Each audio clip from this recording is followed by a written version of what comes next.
तंत्र पे आते हैं गुरुजी थोड़ा सा और। तंत्र काम किस तरीके से करता है? क्या एक आदमी अपने शरीर से पूरे ब्रह्मांड को कमांड कर सकता है? 100% कर सकता है। देखिए, जैसे मैंने अभी आपको मैंने बताया कि 2 ट्रायंगल हमारे अंदर मौजूद है, 2 ट्रायंगल ऊपर भी है, अंदर पूरा ब्रह्मांड है। अब उस ब्रह्मांड में जो ऊर्जा है वो 100% एक्टिव की जा सकती है। इसकी पहली जो क्लास है वो त्राटक की है। लोग महीने 2 महीने 3 महीने बाद झूल जाते हैं, कंसंट्रेशन नहीं हो पाता। तंत्र पे आते हैं गुरुजी थोड़ा सा और। जी, तंत्र काम किस तरीके से करता है? क्या एक आदमी अपने शरीर से पूरे ब्रह्मांड को कमांड कर सकता है, यूनिवर्स को कंट्रोल कर सकता है? बिल्कुल कर सकता है, डेफिनेटली कर सकता है, 100% कर सकता है। कैसे? देखिए, जैसे मैंने अभी आपको एक पूरा ऊर्जा का आपको मैंने बताया कि 2 ट्रायंगल हमारे अंदर मौजूद है, 2 ट्रायंगल ऊपर भी हैं।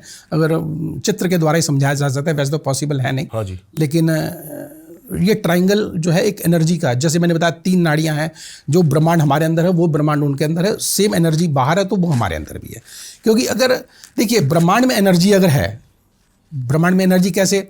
सूरज के अंदर गर्मी है, पृथ्वी ने भी उसको अपनी ओर आकर्षित एक बैलेंस के द्वारा किया हुआ है, ठीक है। उसी प्रकार से हम लोग भी, हमारी जो शरीर बना है वो भी उसी तरह से ब्रह्मांड है पूरा, ये अंदर पूरा ब्रह्मांड है। अब उस ब्रह्मांड में जो ऊर्जा है वो 100% एक्टिव की जा सकती है, 100%। और वो बिना आज्ञा चक्र के पॉसिबल ही नहीं है। पहले पॉसिबल नहीं है।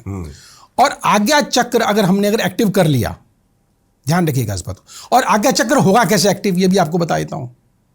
इसकी पहली जो क्लास है वो त्राटक की है।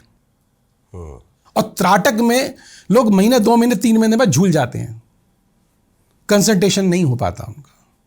और जब कंसंट्रेट जो 3, 4, 5, 6 महीने कर लेगा तो त्राटक क्रिया में जब निपुण हो गया तो डेफिनेटली उसके बाद जो है फिर अंदर की क्रिया होती है जिसको बोलते हैं मेजमरिज्म, या दूसरी अगर तांत्रिक भाषा में या वैदिक भाषा में अगर बोलते हैं खेचरी मुद्रा बोलते हैं उसे। खेचरी मुद्रा एक मुद्रा है, वो खेचरी, जो कि टंग को घुमा के की जाती है। और दूसरी भाषा में देखो, परमात्मा को या इस शक्ति को प्राप्त करने के लिए लोगों ने बहुत विद्वानों ने अपने अपने तरीके से कार्य किए हैं, अलग अलग तरीके से। चाहे मुस्लिम को उन्होंने अलग तरीके से, हिंदू उन्होंने तरीके से, और हिंदू को भी बहुत संप्रदाय उन्होंने अलग अलग तरीके से इन कार्यों को किया है। लेकिन मैंने जैसे बताया कि शॉर्टेस्ट रूट जो है, जैसे कि ओशो जी ने दिया संभोग से समाधि तक। लेकिन अगर दूसरी तरफ अगर हम देखेंगे, देखिए बहुत बारीकी वाली आपको बात बताता हूँ। हमारे इस तंत्र शास्त्र के ऊपर भी बहुत ही मतलब इतना बैलेंस्ड काम हुआ है, और वो थ्रू तंत्र ही हुआ है। आप देखिए, जब आप आनंद की तरफ भाग रहे हैं, आनंद की तरफ खोज कर रहे हैं आप, और जब आप आनंद में जा रहे हैं, तो जब आप संभोग करते हैं, संभोग करने के बाद तुरंत आप स्खलित भी हो जाते हैं। तो फिर उसके बाद क्या होता है? विषाद, निराशा, आलस्य। तो जिस आनंद के लिए आप दौड़ रहे थे, आप फिर उसको पाने के बाद उदासी आई। उसी में आ गए। अब जब उसी में आ गए तो स्खलन का फायदा क्या हुआ? बिल्कुल सही बात है। स्खलन का फायदा क्या हुआ? अगर हम इससे सबसे बड़े स्खलित ही ना होते तो वही ऊर्जा बराबर बनी रहती, मेल में भी फीमेल में भी, बिल्कुल सही बात, प्लस में भी माइनस में भी। और हमारा खेल जो है ना, सिर्फ तांत्रिकों ने क्या काम किया, जो मूड मतलब कहेंगे कि जो उन्होंने जो है इसको भोग में लेकर के और इसको खत्म कर दिया। अदरवाइज ये भोग की क्रिया नहीं है, ये नियोग की क्रिया है। ये भोग तो है, लेकिन नियोग इन द सेंस कि स्खलन नहीं होना, उसको वहीं पर रोक देना। उसको जब आप वहां पर रोक दोगे तो डेफिनेटली आप फिर आनंद में चलते रहोगे, मतलब आखिरी तक। जब नहीं है तो आप उसको बैलेंस वहीं पे छोड़ करके निकल आओ, आपका आनंद फिर भी बना रहेगा। वहीं पे छोड़ के उसको निकल जाओ। ठीक है, आपका आनंद फिर भी बना रहेगा। ठीक है, फिर भी बना रहेगा। और हाँ, अगर स्खलित अगर होना भी है तो दोनों की रजामंदी के साथ, और वो भी काफी टाइम पीरियड के बाद, जब तक व्यक्ति जो है पूरी तरह से संतुष्ट ना हो जाए। और तब अगर ऐसा करते हैं तो निश्चित आपको बता देता हूं मैं, 1 साल तक भोग की आवश्यकता नहीं पड़ेगी, अगर ये नियोग विधि से कर लिया तो। ये सच है। और तंत्र भी जो है, देखो इसी ऊर्जा, हम ऊर्जा को अधिक से अधिक जल्दी से जल्दी कैसे प्राप्त करें, ये शॉर्टेस्ट रूट लिया गया।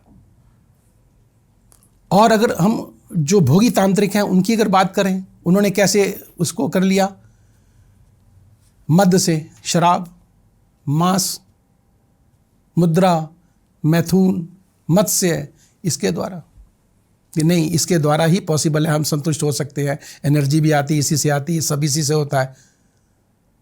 लेकिन वो लास्ट में जो मैथुन आया ना, अगर हम सात्विकता की अगर बात करते हैं तो अगर हम इस चैप्टर को हटा दें तो निश्चित वो मैथुन क्रिया हमारे अंदर भी पॉसिबल है। अब मैं प्लस माइनस की अगर मैं बात कर रहा हूं तो जब हम उस स्खलित होने की बात कर रहे हैं तो ये अंदर भी मैथुन क्रिया पॉसिबल है, हम मेल के अंदर भी, फीमेल के अंदर भी।